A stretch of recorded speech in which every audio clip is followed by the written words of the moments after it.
Advance natin mamaya, baka malobot pa tayo. Let's go.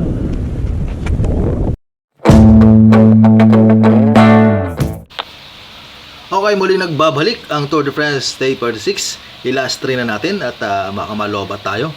So, nasa harapan natin si Lolo Amar, si Myo, at tayo'y magpapapawis ngayong umaga na to kasama ang mga Super Lolo and Age category. So, shoutout sa lahat.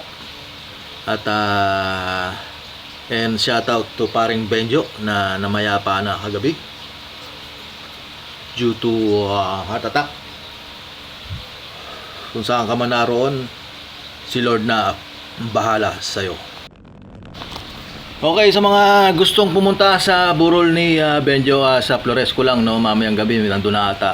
So keep on watching na lang muna tayo dito at papawis. Enjoy your life, i-maximize natin ang mga opportunity lalo na sa ating mga age. Exercise lang, walang titigil dahil ito ang mag-e-extend ng ating buhay hanggang age 100. So kapit lang, walang bibitiw, nood lang, enjoy lang.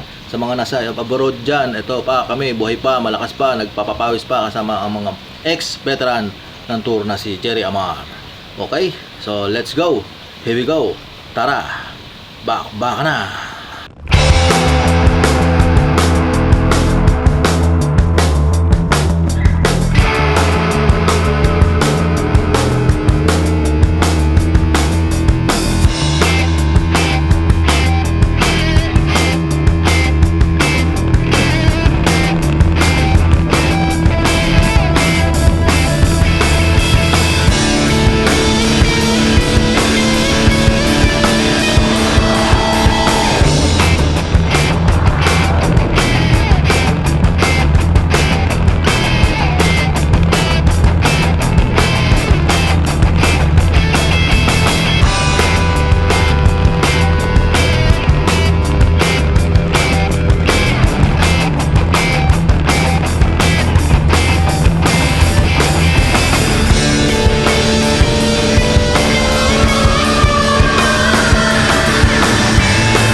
Okay, final lap na.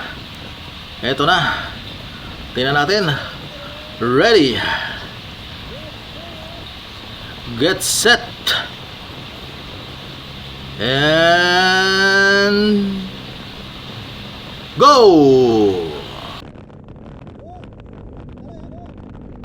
Ayan na, binanata na ni Myo. Sumisigunda si Tito Narciso, pero kakasabit lang yan. Pangatlo si Rodel. Gold yung sprocket niya, so sigurado gold yan. Nasa likod ko si Ronnie at ang iba pa. So kapit lang, walang bibitiw. Ayan na, malapit na sa pilay. Dinihin na Nimyo. Pumangalawas si Rodel. Pop. Nako, naungusan, no. Nakoy, third lang tayo. Wah! Okay, congrats sa nanalo ng Tour de France Day 46, si Rodel, siya na naman. Walang tatalo. Diba talaga pag gold ang sprocket. Okay, that's all folks. Hanggang ta. Third place lang tayo. Tagal natin di nag-bike eh. Ayos ka yun.